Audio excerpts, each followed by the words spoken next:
Pemirsa, Presiden Joko Widodo hari ini meresmikan Bendungan Lolak di Kabupaten Bolaang Mongondo.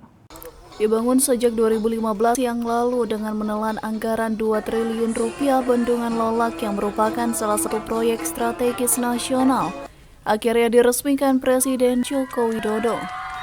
Peresmian ditandai pemukulan gimba dan penandatanganan prasasti oleh Presiden Joko Widodo. Menurut Presiden, bendungan ini sangat besar manfaatnya bagi masyarakat.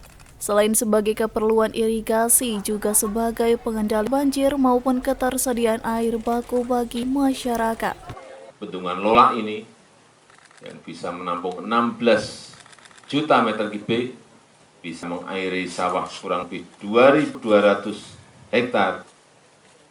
Ini kalau di provinsi yang lain, di kabupaten yang lain juga kita memiliki bendungan dengan kapasitas yang kurang lebih sama.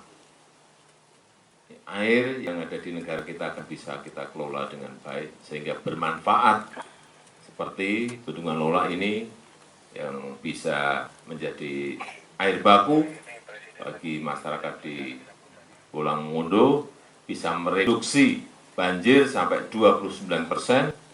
Kalau sebelumnya banjir, kemudian ada bendungan menjadi terkurangi 29% dan juga untuk listrik mikrohidro.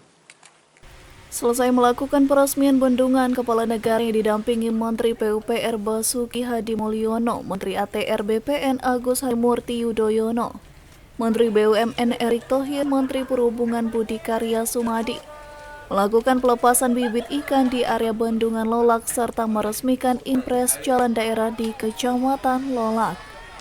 Dari Bolaang Mongondo, Tim Liputan Kawanua TV melaporkan.